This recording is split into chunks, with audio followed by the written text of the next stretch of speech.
예, 히브리서 6장 12절까지 저희가 봤고요. 오늘 13절서부터죠. 히브리서 6장 13절부터인데요. 히브리서의 배경을 다시 한번 우리가 좀 염두에 둬야 되겠습니다. 히브리서의 배경은 아시다시피 히브리인들, 유대인들이죠. 예, 유대인들 중에 예수 그리스도를 믿고 유대교라고 하는 종교로부터, 옛 언약으로부터 이제 벗어나서 새로운 언약, 예수 그리스도 안에서 이제 새로운 길을 찾았죠. 생명을 얻고 새로운 길을 찾아서 주님을 섬기는 그러한 지체들인데, 아시다시피 유대교라고 하는 것은 단순히 오늘날처럼 우리가 생각하는 그런 세상 사람들이 얘기하는 종교적 차원을 떠나서 삶 자체입니다. 유대인들은 하여간 모든 게 성전에서부터 시작해서 모든 게 성전으로 끝나는 정도로 모든 그 삶 전체를 의미하기 때문에 모든 그 삶의 기초가 다 무너지고 바뀌어버리는 거예요. 그러니까 늘 토요일마다 안식일에 성전 가서 경배하던 그것도 이제 안 하게 됐죠. 그러면 이 지파 안에서 교제도 단절이 되죠. 또 사회생활도 단절이 되죠. 그러니까 모든 삶이 완전히 다 뒤바뀌는 그런 특별한 상황에서 이들 중에 주님을 잘 섬기고 나아가다가 중간에 일종의 이제 지쳤다고 할까요? 아니면 두려움에 임했다고 할까요? 그런 상황이 된 것입니다. 여기 10절에 아까 우리 살펴봤던 6장 10절에 보면은 지금까지 잘 해왔습니다. 하나님은 불의하지 아니하사 너희의 행위와 그분의 이름을 위해 너희가 보여준 사랑의 수고 곧 너희가 성도들을 섬겨왔으며 또 섬기고 있는 것을 잊지 아니하시느니라. 그런데 11절의 권면을 보니까 문제가 있죠. 우리는 너희 각 사람이 동일한 열심을 나타내어 열심히 식었나 보구나. 그렇죠? 그래서 2장 1절에서 경고가 나왔었어요. 어떤 경고냐 하니 구원을 소홀히 neglected, 소홀히 하면서 하나님이 주신 말씀들을 slip away, 떠내려 보내서, 우리가 마치 이게 물에 보면은 무슨 뭐가 떠내려 가듯이 떠내려 보낸, 그것이 이제 그들의 이 영적 게으름의 첫 단계였었죠. 그래서 끝까지 소망에 충만한 확신에 이르기를 바라노니, 구원 얘기가 아니죠. 끝까지 소망에 충만한 확신에 이르기를 바라노니, 중간에 너희가 지금 주저앉을 것 같죠? 주저앉아 있어요. 열심히 식어버렸습니다. 12절. 이것은 너희가 게으른 자가 되지 아니하고 믿음과 인내를 통해 약속들을 상속받은 자들을 따르는 자들이 되게 하려 함이라. 출애굽한 이후에 얼마나 많은 사람들이 바로 이 열심을 중단하고 그 다음에 게으른 자가 되어서 광야에서의 그 안일한 삶. 여러분들 광야에서 할 일이 있습니까? 없습니까? 거의 없죠.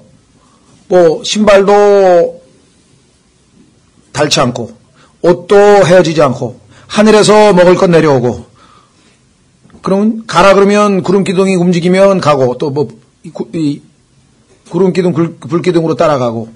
그래서 그야말로 어떻게 보면은 그냥 그 모든 걸 부모가 다 책임져줘서 해준 그런 어린아이 같은 그런 것이었는데, 하나님께서는 원하는 것은 광야에서 머무는 것이 아니라 가나안이라고 하는 곳에 가서 하나님께서 부여하신 임무가 있는데, 그 가나안 족속들이 성경에 보니까 죄악이 하나님이 정하신 그 한계, 리미트에 꽉 찼어요. 그래서 이 가나안 족속들을 하나님 백성들이 가서 정복을 해서 그들을 다 몰아내고, 하나님께서 그들에게 팔레스타인이라고 하는 가나안 땅을 주셔서 그 땅에서 일을 함으로써 풍성한, 젖과 꿀이 흐르는 땅에서 풍성한 열매로 하나님께 영광 돌릴 수 있도록 그렇게 의도하셨던 것인데, 그 가나안 땅에 들어가는 것에 대한 두려움. 왜냐하면 믿음 대신에 두려움을 가졌죠. 정탐꾼을 보낸 것 자체도 말씀에 대한 의심 때문에 보낸 것이고, 가서 보고 와서 갈렙과 여호수아를 빼고는 전부 다 부정적인, 성경에서는 evil report라고 해서 evil report, 하나님 보시기에 악한 나쁜 보고를 해가지고 사람들이 다 겁을 먹어서 뭐 거인 같은 사람들이 있고 우리 메뚜기 같고 가니까 그냥 막 요새가 얼마나 튼튼하니까 뭐 전쟁 아무리 해봐도 우린 그 요새를 성을 못 무너뜨린다. 그냥 차라리 여기 광야에서 하늘에서 내려오는 음식 먹고 편하게 지내는 메추라기 보내주시면 먹고 그게 낫지. 이렇게 느슨한 신앙생활을 하려고 하는 것에 대해서 지금 여기처럼 게으른 자가 되지 아니하고 믿음과 인내를 통해 약속들을 상복받는 자들을 따르는 자들이 되게 합니다. 여호수아 갈렙을 포함해서 일부 아주 극소수의 사람들은 여리고성으로 들어갔죠. 그래서 하나님께서 주시는 정복자로서의 기쁨과 하나님의 그 놀라운 일들, 크신 일들을 경험하게 되는 것이죠. 약속들을 상속받게 됐다. 약속을 성취하는 것을 눈으로 목격하게 되었다. 그렇습니다. 자, 그래서 이들에게 지금 몇 번의 경고가 있었냐면은 아까 우리 본 것처럼 2장 1절에 한 번 경고가 있었고요. 그 다음에 3장 13절에 오직 오늘이라 불리는 때에 서로 날마다 권면하여 너희 가운데 아무도 죄의 속임수를 통해 강팍하게 되지 않도록 하라. 마음이 굳어서 딱딱하게 되지 않도록 하라 라고 하는 경고가 또 한 번 주어졌었고요. 그렇죠. 그 다음에 지금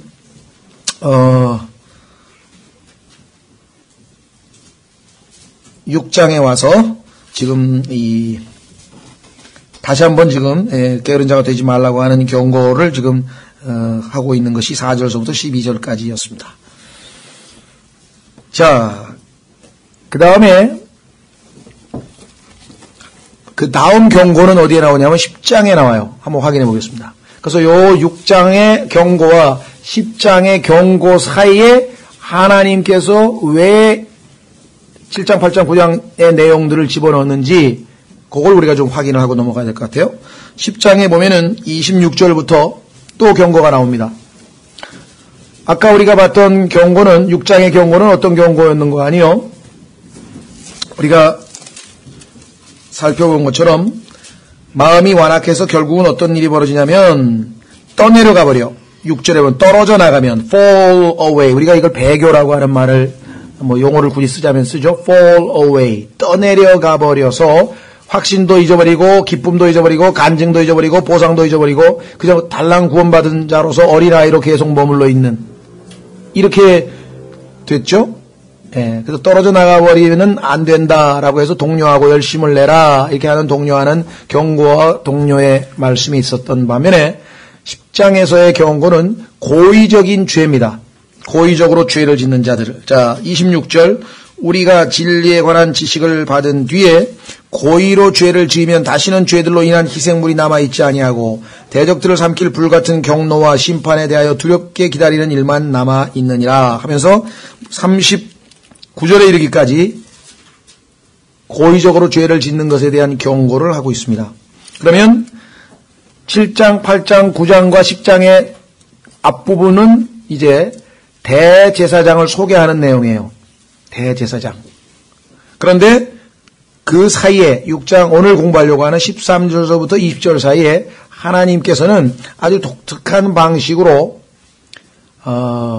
비록 너희가 지금 이렇게 나태하고 비록 너희가 이렇게 지금 지쳐서 지금 어린아이에 머물러 있고 또 구원을 소리했고 마음이 완악하게 됐지만 그럼에도 불구하고 하나님은 신실하셔서 너희를 하늘에 안착시키실 것이다. 구원의 영원한 보장은 너희가 비록 그렇게 산다 할지라도 구원에 관해서는 전혀 문제되지 않는다. 하나님은 신실하시기 때문에 구원은 하나님께 달려있는 것이고 너희가 하나님이 베푸시는 그 구원을 만끽하고 구원의 기쁨을 누리고 그 구원의 결말인 보상을 누리고 많은 사람들 앞에서 간증을 통해서 하나님께 영광을 돌리고 그거는 너희의 신실함에 달려있지만 너희가 비록 그리하지 아니할지라도 그래도 하나님은 신실하셔서 자신의 약속을 불변하게 변하지 아니하고 지키신다라고 하는 아주 어떻게 보면 구원의 영원한 보장에 대한 내용을 13절서부터 20절까지 심어 놓으셨어요. 너희가 지금 경고를 받고 상당히 두렵겠죠? 낙심하겠죠? 이런 상황에서 참으로 하나님께서 어떻게 보면은 큰 위로의 말씀을 주고 계신 것 같습니다. 자, 이 내용을 바울 서신에서 간략하게 한 말씀으로 요약하자면 디모데후서 2장 12절 말씀이에요. 확인해 보겠습니다. 디모데후서 2장에 가시면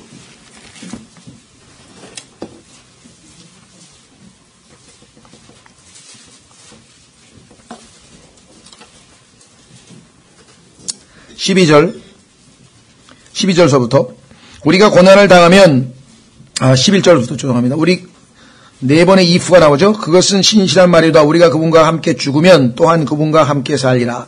우리가 고난을 당하면 또한 그분과 함께 동치하리라. 우리가 그분을 부인하면 그분도 우리를 부인하시리라. 13절 우리가 믿지 아니하여도 그분은 항상 신실하시니 자신을 부인할 수 없느니라.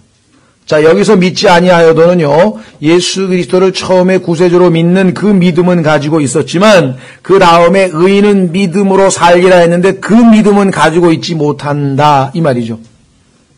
그렇죠? 그래서, 지금 이스라엘 백성들이 믿지 못함으로 인해서 가나안으로 안 들어가고, 가데스 바네아에서, 아유, 큰일 났구나, 우리 다 죽었다고 막 목 놓아 울고 막 통곡하고, 겁을 먹어가지고, 하나님을 의심하고, 그런 불신의 모습을 보였죠. 예, 그것과 마찬가지 여기도 우리가 믿지 아니하여도 그분은 항상 신실하시니 자신을 부인할 수 없느니라. 그래서 구원을 취소할 수가 없다는 것이에요. 비록 우리의 실패에도 불구하고. 자, 여러분들 지금 히브리서 6장에 가면은 아브라함의 예를 듭니다. 13절서부터 한번 확인해 보겠습니다. 아브라함의 예. 아브라함이 그러면 어떻게 하나님의 신실하신 약속을 받을 수 있었겠는가? 히브리서 6장 13절에 하나님께서 아브라함에게 약속하셨을 때 더 큰 일을 두고 맹세할 수 없으므로 자신을 두고 맹세하여. 맹세라고 하는 것은 자기보다 큰 분을 두고 맹세하잖아요. 그렇죠? 어떤 분은 우리 아버지를 두고 내가 맹세한다. 뭐 이런 사람도 있고. 진짜 제대로 맹세하려면 하나님을 두고 맹세해야 돼요. 그렇죠? 그래서 우리가 보통 대부분 하나님을 두고 맹세한다는 말을 많이 하잖아요. 그런데 하나님은 누구를 두고 맹세할 수가 없잖아. 그래서 할 수 없이 자기가 제일 크니까. 그래서 자기를 두고 맹세했다. 우리같이 믿음이 연약해서 항상 불안해하고 의심을 하고 염려하고 이런 사람들에게 확신을 주기 위해서는 하나님은 여기 보니까 거짓말을 하실 수 없는 분이에요. 그래서 그냥 우리가 믿어야 되는데 믿음이 나약한 우리를 위해서 자신을 두고 또 맹세까지 하셨어. 여기 나오잖아요. 14절 이르시되 내가 반드시 내게 복을 주고 복을 주면 너를 번성하게 하고 번성하게 하리라 하셨더니 창세기 22장에 나오는 내용이죠. 그가 이같이 끈기 있게 견딘 뒤에 그 약속하신 것을 얻었느니라. 자, 여러분, 아브라함이 하나님 앞에 믿음으로 의롭게 된 것이 창세기 15장 6절입니다. 아브라함이 주를 믿었더니 주께서 그의 믿음을 의로 여기셨다. 이렇게 기록되어 있어요. 그런데 놀랍게도 16장에 가면은 아브라함이 실패가 기록되어 있습니다. 무슨 실패였습니까? 하갈을 통해서 이스마엘을 얻게 되는 육신적 행동을 한 것이죠. 하나님은 분명하게 사라를 통해서 하나님께서 생명의 때에 오셔서 아들을 주신다 그랬는데 자기가 생각하기에 아니 내가 지금 나이가 몇 살이고 내 아내가 나이가 몇 살이고 지금 우리는 지금 소위 말하는 이미 아이를 낳을 수 없는 그런 상황이 나이가 들었는데 어떻게 그게 가능할까? 그래서 사라가 이스마엘이라고 하는 자기 몸종을 통해서 자식을 대신 아들을 대신 낳아주려고 하나님을 도와주려고 하는 그런 생각을 가지고 있었는데 아브라함이 믿음 없이 행동해서 결국은 이스마엘을 낳게 되는 사건이 생겼습니다. 실패한 것이죠. 믿음에 있어서 실패. 그리고 하나님께서 그 실패에 대해서 13년간의 교제의 단절이 있었지만 그러나 하나님께서 99세에 다시 하나님은 신실하시기 때문에 자신의 약속을 지키시러 오신 것이죠. 그래서 결국은 할례의 언약을 거기서 다시 한번 체결하게 됩니다. 그리고 그 할례의 언약과 더불어서 그러면 아브라함은 이제 할례는 성경에서 육신을 베는 거잖아요. 육신을 포기하고 이제 영적인 삶으로 들어가고 이름도 아브라함에서 아브라함으로 이제 영적인 사람이 되었는데 그럼 항상 또 승리했냐? 그게 아니었다. 20장에 가니까 기근이 들어가지고 야, 이거 큰일 났구나 싶어가지고 다시 또 남쪽으로 내려가서 아비멜렉이라고 하는 그 왕에게, 가나안 족속의 왕에게 자기 아내를 또 누이라고 속여서 또 한 번 실패하는 장면이 나오죠. 그렇죠? 예. 이와 같은 실패에도 불구하고 하나님은 항상 신실하셔서 결국 아브라함은 22장에서 하나님의 최종적인 테스트라고 할 수 있는 아들을, 이삭을 하나님께 바치는 그 일에 있어서 믿음으로 승리하게 됩니다. 그래서 하나님 앞에서뿐만 아니라 하나님께서 아브라함을 의롭게 여긴 것은 이미 창세기 15장인데 사람들 앞에서도 창세기 15장에서 아브라함이 믿었던 그 믿음이 진짜 믿음이었다는 것을 여기서 입증을 해 보였다는 거죠.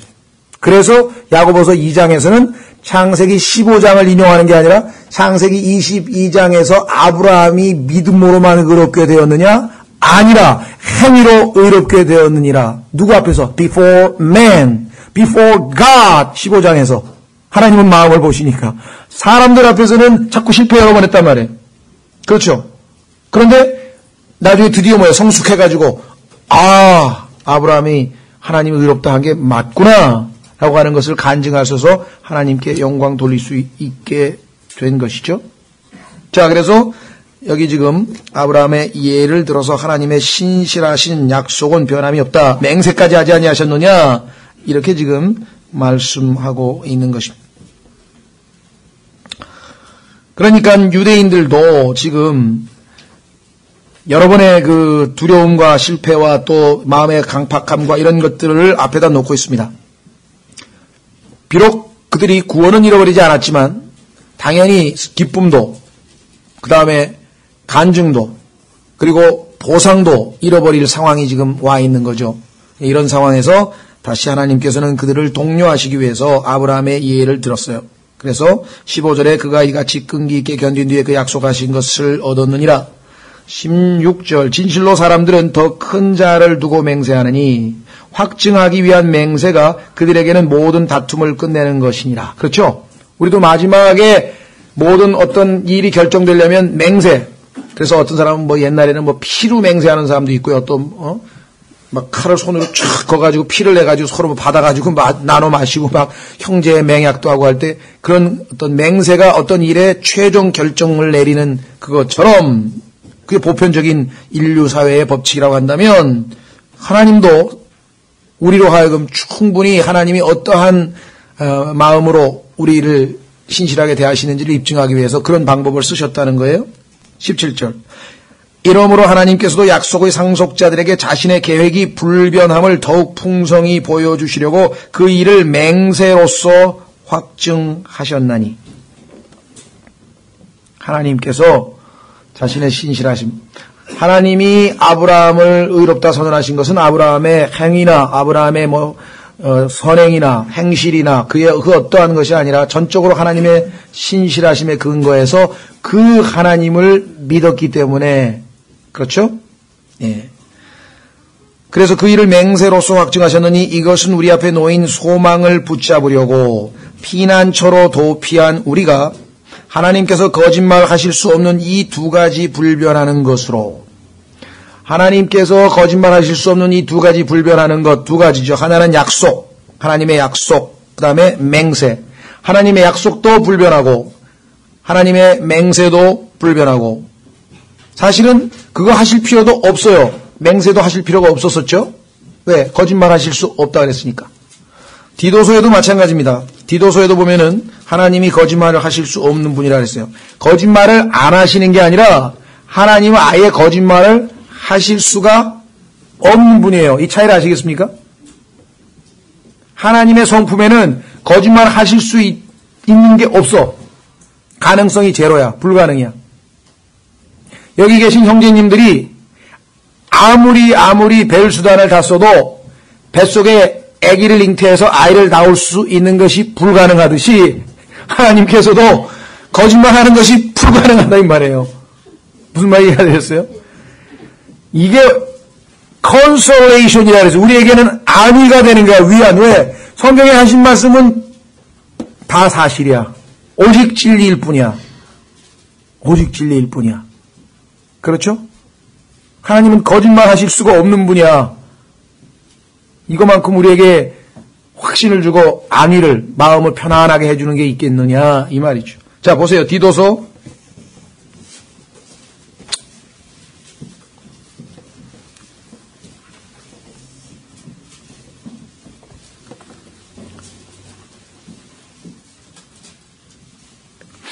1장 2절.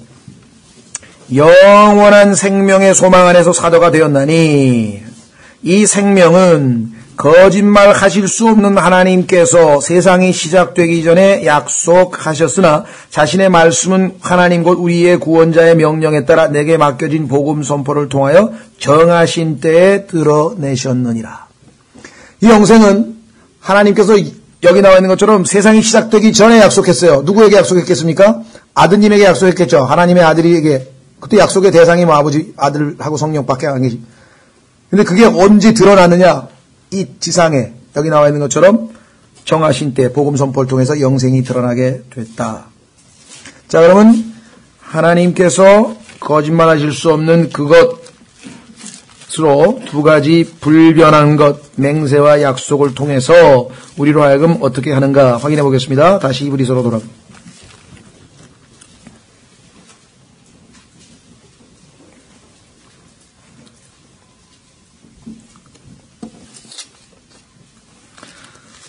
자, 히브리서 6장에 이것은 우리 앞에 놓인 소망을 붙잡으려고 피난처로 도피한 우리가. 자, 이 피난처라고 하는 말 여러분들 구약에서 생각나는 거 있으시죠? 예. 하나님께서 이스라엘 백성들이 가나안 땅으로 들어가게 되면 도피성을 요단 오른쪽과 왼쪽에 3개씩 총 6개의 도피성읍을 만들어려고 했는데 이 도피란 말이 여기 피난이란 말하고 같은 말이죠. refuge라고 그랬는데 어떤 사람이 고의로 살인한 게 아니라 실수로 사람을 죽이게 됐을 때 그가 도피성으로 도망을 가면 그 가족에 해당되는 사람이 복수를 하기 위해서 뒤쫓아오더라도 더 이상 그 도피성 안으로 들어갈 수 없이 안전하게 보호되는 지역이 바로 도피성이죠. 그래서 그는 조건이 붙어 있어요. 거기에 있는 제사장이 그 도피성읍에 있는 그 레위 지파의 땅이기 때문에 제사장이 죽기까지는 그 도피성읍에 머물러 있어야 됩니다. 그런데 제사장이 죽으면 자기 유업으로 즉 고향으로 돌아갈 수 있는 권리를 얻고 자유롭게 되죠. 왜? 대제사장의 죽음으로 그 사람의 죄값이 다 대속된 거예요. 마찬가지로 지금 여기 나와 있는 것처럼 우리도 피난처로 지금 도피를 했어요. 예수 그리스도의 대속의 죽음을 근거로 해서 우리가 지금 피난처로 도피를 했는데 하나님께서 뭐라고 했냐면 확고한 안위를 얻게 하려 하심이라. 우리는 대제사장이 죽었다가 살아나셔서 영원토록 살아계시고 이제는 더 이상 불변하는 영원한 제사장직을 가지고 계시기 때문에 우리로서는 안전에 대해서 절대적인 영원한 보장을 받고 있는 셈이라 이 말이에요. 그래서 여기 나와 있는 안위라고 하는 말이라. 안위. 위로를 받고 완전히 우리의 미래는 보장이 되어 있다. 19절에 우리에게 있는 이 소망은 혼의 닷과 같아서 확실하고 굳건하여. 자, 우리는 여러분들 닷이라고 하는 것은 배를 바다에서 이제 배가 가다가 폭풍우가 불다든가 이래서 더 이상 항해할 수 없고 그럴 때에는 이제 안전을 지키기 위해서 배 안전을 지키기 위해서 닻을 내리죠. 바닥에다가. 그러면 깊이 이제 바다에 내려가 가지고 거기에 있는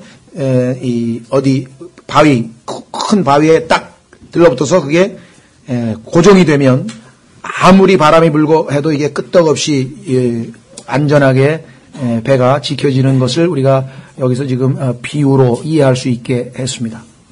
그러니까 우리가 이 땅에서 우리가 성경에 보니까 바다를 이 세상에다가 비유했습니다. 계시록에도 보면은 거기에 지금 우리가 배를 타고 가죠. 우리의 삶, 우리의 혼. 그런데 우리의 배는 지금 어디에 지금 닿고 닻이 내려져 있냐면 여기 베일 안, 즉 휘장 안으로 들어가신 분, 그리스도께, 즉 우리의 반석이 되시는 그리스도께, 하늘에 있는, 셋째 하늘에 있는 휘장 안에다가 닻이 내려져 있기 때문에, 여기 보십시오. 뭐라고 되어 있는가? 이 소망은 혼의 덫과 같아서 확실하고 굳건하여 휘장 안에 있는 곳으로 들어가나니. 그러니까 당연히 확실하고 굳건할 수밖에 없겠죠. 우리의 덫, 그것은 우리의 소망이죠. 우리 혼, 즉 배는 닻에 의해서 흔들리지 아니하고 굳건하게 서 있을 수 있는데 그 닻이 만약에 뭐 모래밭에 박혔다든가 이러면은 언제 흔들거릴 수 있을지 모르지만 여기 든든한 바위에 붙어있는 닷처럼 우리의 닷은 어디에 붙어있는가? 여기 나와 있는데 휘장 안에 있는 곳으로 이 닷이 들어가 있다 이 말이에요. 그런데 그 휘장 안에는 누가 계신가? 20절. 앞서 달려가신 분 곧 예수님께서 멜기세덱의 계통에 따라 영원토록 대제사장이 되어 우리를 위해 거기로 들어가셨느니라. 자, 여기에 forerunner라고 하는 말, 앞서 달려가신 분이 계시다.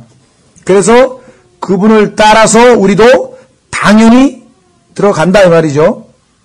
구원의 영원한 보장이 확실하게 보장되어져 있다. 자, 하늘나라에 우리의 혼의 닻이, 우리의 소망이 거기에 딱 지금 고정이 되어 있기 때문에 그것은 반석이신 먼저 우리를 앞서 들어가신 예수 그리스도께 고정되어 있기 때문에 그 뒤를 뒤따라가는 자들에게 당연히 보장이 되어 있는 것이다. 자, 히브리서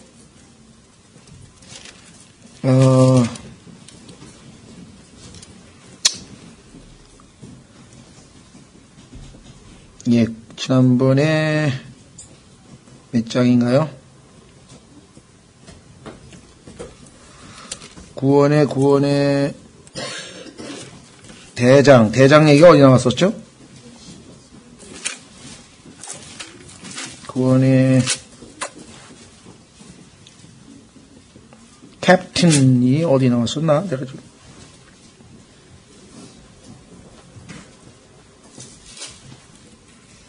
우리의 구원의 대장을 완전하게 하심이 거기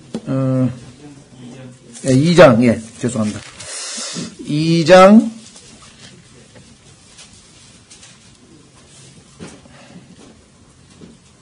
10절.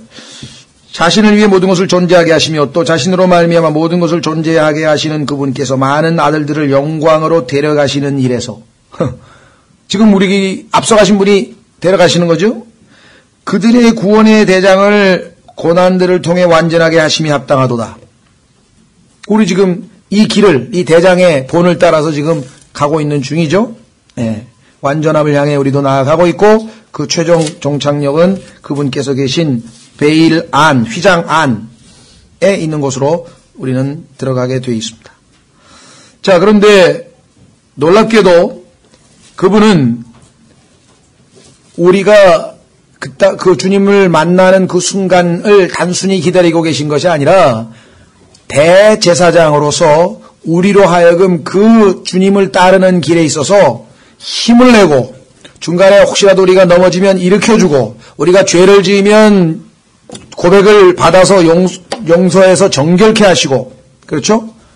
또 낙심할 때 위로하시고 이러한 모든 것들을 제공하시는 대제사장의 직분을 지금 현재 수행하고 계신다. 그러니까 단지 하늘나라에 가는 그 목표뿐만 아니라 지금 그 대장을 따라서 우리가 지금 그 앞서가신 분을 따라가는 모든 여정에서 이 대제사장의 도움을 받을 수 있다는 것이죠.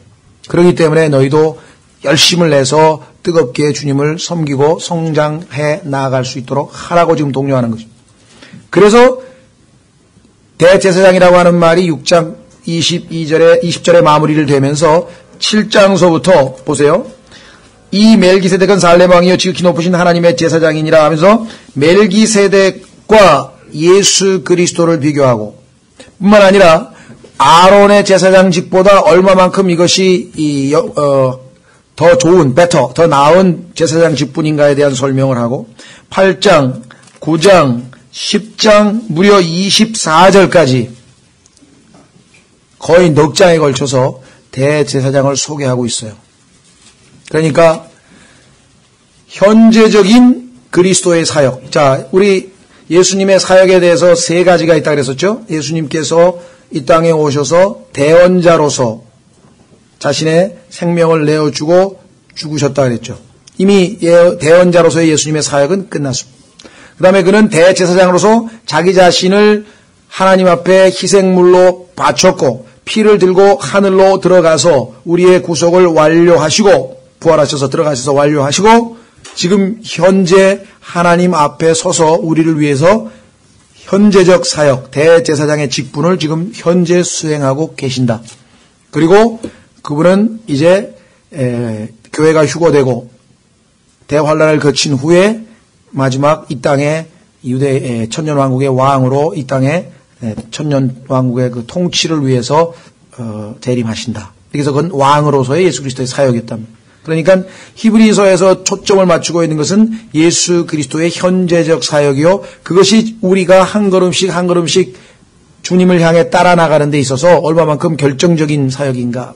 그 사역을 위해서 하나님께서 우리에게는 성령님을 우리 안에 주셨고 그 다음에 하나님의 말씀을 우리에게 주셨고 대제사장을 우리에게 주셨고 본이 되신 예수 그리스도를 우리에게 제시하시고 하나님께서는 우리로 하여금 주님을 따라가는데 필요한 모든 필요를 다 제공하고 계신다는 거예요. 그럼에도 불구하고 우리가 게으르고 마음을 완악하게 하고 하나님의 말씀에 귀를 안 기울이고 고의적으로 죄를 짓고 떨어져 나가고 이렇게 하면 어떻게 돼요? 더 이상 그들은 회개케 할 수 있는 마음을 회개케 할 수 있도록 새롭게 할 수가 없다 이 말이야. 이런 사람들은. 그럼 이런 사람들은 결국은 고린도전서에서 11장에서 사람이 하나님 앞에 연약하든 잠을 자든 해서 죽던가. 그렇죠? 하나님께서 더 이상 이 땅에서 그 사람을 통해서는 하나님의 뜻을 수행할 수 없기 때문에 데려가시던가. 그래서 그리스도의 심판석에서 그저 심판하시던가. 아니면 이 땅에서 촛대를 옮겨서 그 사람은 그냥 그야말로 막 살도록 원하는 대로 살도록 내버려 두시던가. 왜? 하나님의 모든 책망과 징계와 돌봄과 권면과 이 모든 것들을 거부했기 때문에. 그렇죠? 그래서 히브리서는 강력한 권고의 내용과 더불어서 아주 세심한 배려와 권면과 이와 같은 것이 아주 균형 잡히게 기록되어 있습니다.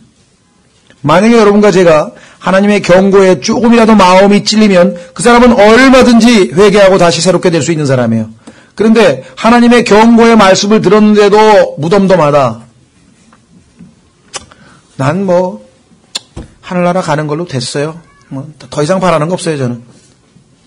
이렇게 되면 하늘나라 가는 데에는 지장이 없겠지만 여기 지금 하나님께서 보장을 했기 때문에 하나님을 만나는 순간 아까 요한 2서 8절에서 봤듯이 부끄러우고 창피하다. 그렇죠? 하나님께서 하늘나라로 데려가시려면 예수님 믿는 순간에 바로 데려가실 거 아니에요. 뭐하러 이 땅에서 계속 생명을 연장할 필요가 뭐가 있어요?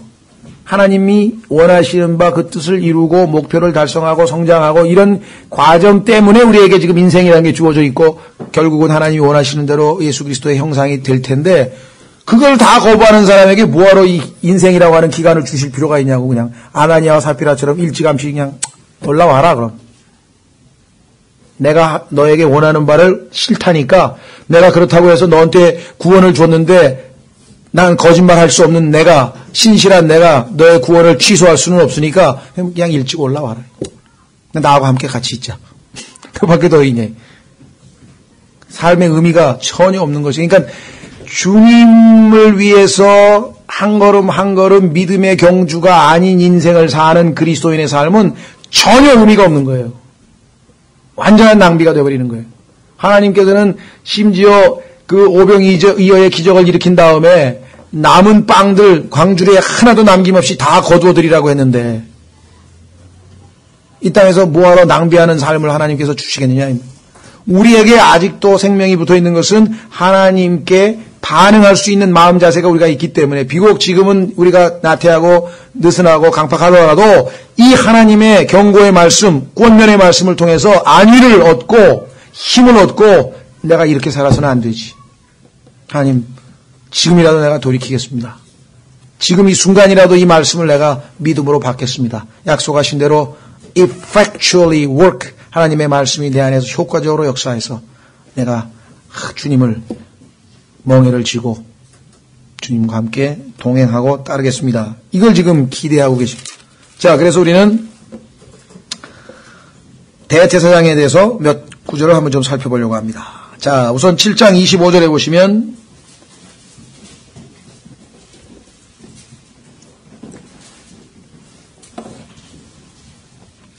그러므로 그분께서 항상 살아 계셔서 아까 구약의 도피성의 제사장은 어떻습니까? 죽죠. 예. 근데 우리의 제사장은 항상 살아 계시기 때문에 도피성에서 나갈 필요가 없어요. 그들을 위해 중보하심을 보건대. 자, 중보라고 하는 말 얼마나 감사합니까? 로마서에도 써 있었죠.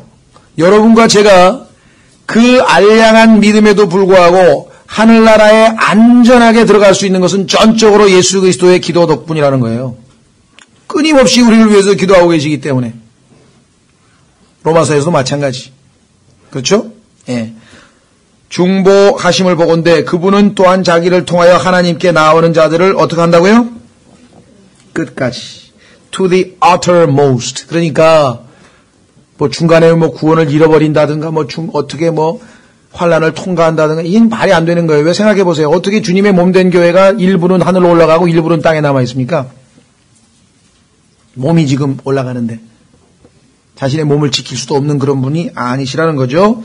자, 그래서 끝까지 일부 이 영과 혼과 몸을 나누어서 가르치는 사람들이 뭡니까? 영은 구원받고 혼은 구원을 못 받고 또 몸은 해가지고 막 구원을 3개로 만들어가지고 3개 다 받는 사람이 있고 2개 받는 사람이 있고 하나 받는 사람이 있는 것처럼 또 가르치는 사람들도 있어요. 그러니까 또 거기에 성경을 잘 모르면 겁을 먹어가지고 불안해지기 시작하는 거야. 가만있어 봐. 그럼 나는 거듭났으니 영만 구원받고 그럼 혼은 어떻게 구원 못 받은 건가? 전혀 성경적 근거가 없는데 그렇게 또 사람들을 현혹시킨다. 하나님은 여기 나와 있는 것처럼 우리의 전 인격을, 나를 구원하는 거예요. 전 인격을. 그렇죠? 내 전체. 여기 나와 있어. 끝까지 구원할 수 있느니라. 자, 뿐만 아니라 이분이 지금 하나님 앞에서 우리를 위해 계신다. 9장 24절.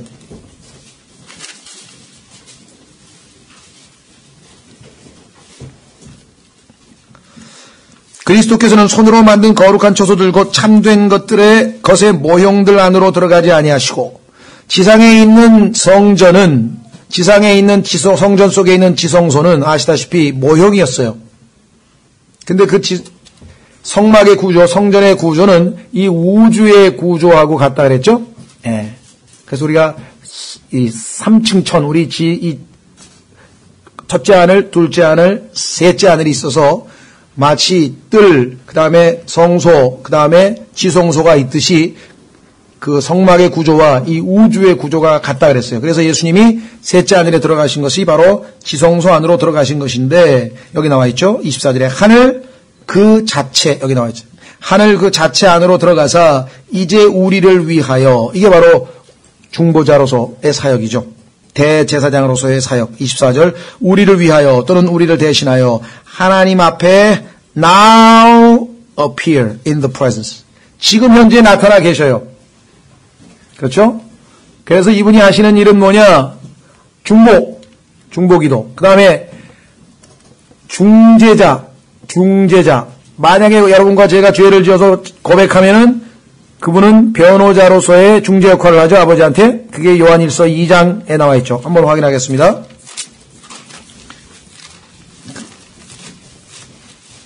우리의 변호자 단 한 번도 패소한 적이 없으시고 항상 100% 승률이 보장되신 분.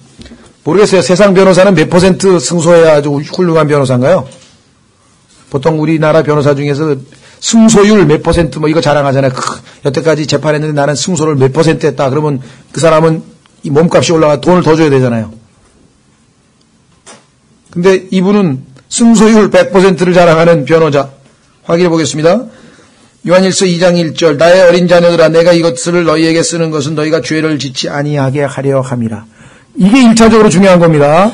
우리가 성숙함으로 나아가서 죄를 짓지 않는 게 목적이야. 목적은 이거야. 그러나 만약에 우리가 아브라함이 아까 하갈을 통해서 이스마엘을 낳았던가 또 아비멜렉 앞에서 두려워서 자기가 죽을까 봐 아내를 누이라고 속였던가 이런 죄를 지었을 때는 어떻게 하는가? 만일 누가 죄를 지어도 우리에게 아버지와 함께 계신 변호자가 계시니 곧 의로우신 분 예수 그리스도시라.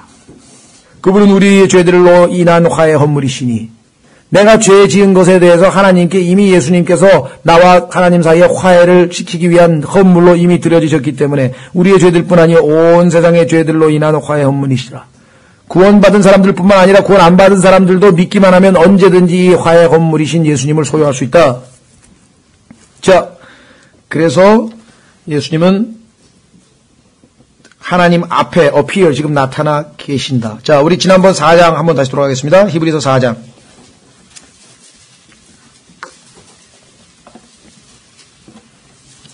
그렇다면 히브리 성도들이여 여러분들 지금 현재 이 처지에 머물러 있지 말고 앞으로 완전함을 향해 나아가도록 하시오.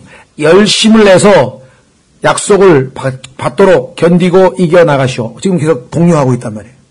그렇죠? 그런데 그 과정에서 힘이 들거나 고난이 오거나 낙담이 되거나 이럴 때는 어떻게 하라는 거예요? 대제사장의 도움을 받으라는 거죠. 그렇죠?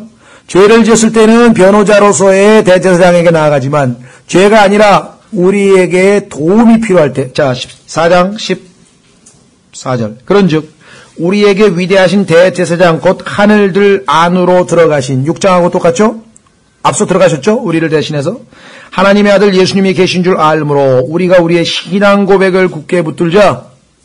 구원을 붙들자 아닙니다. 신앙 고백을 굳게 붙들자. 우리에게 계신 대제사장은 우리의 연약함의 감정을 몸소 느끼지 못하시는 분이 아니요.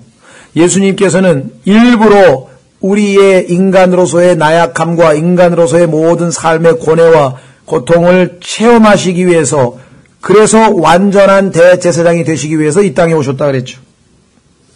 이 말이 얼마나 우리에게 안위가 됩니까? 아까 안위 위로라고 했는데요. 느낌을 아신다는 것, feeling of our infirmities. 여러분들 몸이 쇠약해서 막 병에 걸려서 그냥 몸에 뭐랄까요? 기가 하나도 없고 에너지도 하나도 그냥 막 쭉 처지고 그냥 뭐랄까 그 말로 형언할 수 없는 그냥 만사가 귀찮은 그런 느낌. 그렇죠? 주님을 위해서 뭔가 정말 주님을 섬기고 믿음으로 살려고 하는데 우리의 약함 때문에 엄습하는 공포와 두려움과 불안과 이런 것들, 그 느낌. 이제 뭘 먹고 살지? 앞으로 어떻게 될 거지? 이런 거. 이걸 다 예수님은 뭐라 그랬어요? 느낌을 몸소 느끼지 못하시는 분이 아니요. 모든 점에서 우리와 똑같이 시험을 받으시되. 여러분과 제가 당하는 그러한 모든 상황을 겪었지만 죄는 없으신 분이시니라. 16절이 여러분과 제가 매일매일 실천해야 되는 겁니다. 아까 베드로 요한일서 2장 1절에 그 죄사함을 받기 위해 그렇죠? 나아가는 것 하나하고 도움을 받기 위해서 나아가는 것 하나하고 이 두 가지는 우리가 정말 매 순간 필요할 때마다 하는 거죠. 16절. 그러므로 우리가 긍휼을 얻고 우리의 모습은 긍휼이 하나님의 긍휼이 절대적으로 필요한 모습입니다. 하나님의 수준에서 기준에서 내려다보면 우리는 많은 것들이 부족하죠. 그래서 하나님께서 우리에게 불쌍히 여겨서 우리를 긍휼히 여겨서 그런 마음이 우리에게 필요하다는 것이죠. 두 번째는 필요한 때에 도우시는 은혜. 정말 우리에게 크게 안위가 되는 말씀이죠. In time of need, 필요. 서양 속담에 우리나라에도 그런 비슷한 속담이 있겠지만 서양 속담에 궁할 때 친구, 필요할 때 친구가 진짜 친구란 말이 있어요. A friend in need. need, 필요할 때 친구가 is a friend indeed. 진짜 친구고 말만 앞세우는 친구는 아니고. 그러죠? 근데 예수님은 in need, 필요한 때 우리의 친구가 되어주시는 분. 그렇죠? 그래서 우리 찬송가에 어찌 좋은 친구인지. 그 487장인가요? 어찌 좋은 친구인지. 여기 나오죠. 그래서, 자, 히브리서 6장에서 구원의 영원한 보장에 대해서만 언급하는 게 아니라 그분이 또한 우리의 대제사장인데 멜키세덱의 계통을 따른 영원토록 대제사장이 되셨다. 그래서 멜키세덱의 계통을 따른다는 게 무슨 의미인지를 지금 설명하고 있습니다. 유대인들이 알고 있는 대제사장이라고 하는 것은 아론의 계통을 따르는 제사장인데 여기서 지금 제사장의 계보가 아닌 제사장의 지파가 레위 지파인데 레위 지파가 아닌 유다 지파에 속한 예수님이 지금 제사장이라고 하니까 그것이 그냥 하나님께서 아무런 계획 없이 그냥 느닷없이 즉흥적으로 결정하신 거냐? 그것이 아니라 이미 하나님께서는 예수님과 만세 전에 창세 전에 의논을 거치시면서 이미 예수님은 멜기세덱의 계통을 따른 영원한 제사장이 되실 것을 미리 정해 놓으셨다고 얘기를 하는 거예요.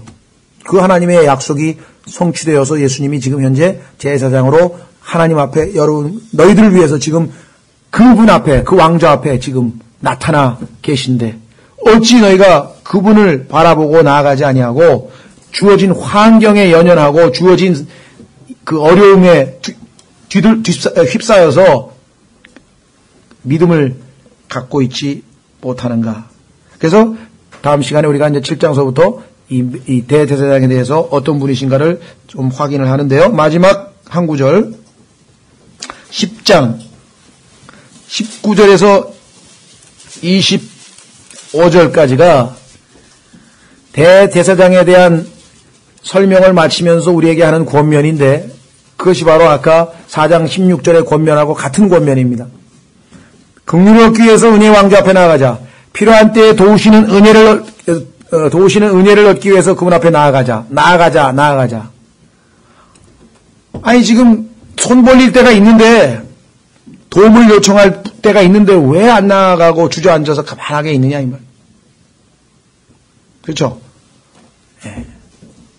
자 10장에 보시면 19절에 그러므로 대제사장에서 7장, 8장, 9장, 10장에 걸쳐서 어떠한 분이신지 그분이 하시는 역할이 무엇인지 구약의 아론의 제사장과 비교해서 쭉 너무너무 자세하게 설명을 했어요. 그리고 나서 결론이 뭡니까? 19절. 그러므로 형제들아 결론. 우리가 예수님의 피를 힘입어 우리가 예수님 앞에 하늘나라에 즉시로 지성소 안으로 들어갈 수 있는 길은 오직 예수님의 피를 힘입어 들어가는 겁니다. 조심하세요. 왜 조심해야 되는가? 여러분과 제가 만약에 정말 하나님께 순종하는 삶을 지금 살고 있다. 그래서 하루하루가 정말 누가 봐도 본이 되는 훌륭한 신앙생활을 하고 있다. 정말 성령 충만하고 열매 맺고 누가 봐도 정말 그런 신앙생활을 하게 될 때 성경에서 그것을 서 있다 그러는데 서 있는 자는 넘어질까 조심하라. 왜 넘어지는가? 그렇게 신앙생활을 잘하게 되면 대부분의 사람들은 주일날 올 때 아주 의기양양하게 오는 거예요. 그렇죠? 내가 일주일간의 나의 삶을 보면 정말 오늘 내가 하나님 앞에 나가 딱 경배하면 하나님이 얼마나 좋아하시겠는가. 뭐 틀린 말은 아니지만요. 근데 문제는 과연 하나님의 기준에서 봤을 때 내가 100% 억셉트 될 수 있는 그런 삶을 살았을까? 천만의 말씀이에요. 예수 그리스도의 수준이 아니면 조금이라도 저울에서 기울면 성경에 그 매대 그 벽에다 쓴 것처럼 모자란 거예요. 예수 그리스도처럼 100% 완벽하게 안 살았으면 한 90% 정도는 살지 않았을까 내가? 그거를 근거로 해서 지성소 안에 들어가는 사람을 자기 의를 근거로 해서 들어가는 거거든요. 그 위험하다는 거예요. 오히려 일주일간 여러분과 제가 만약에 정말 누가 봐도 형편없이 살았다. 그러면 그 사람 올 때 어떻게 되겠습니까?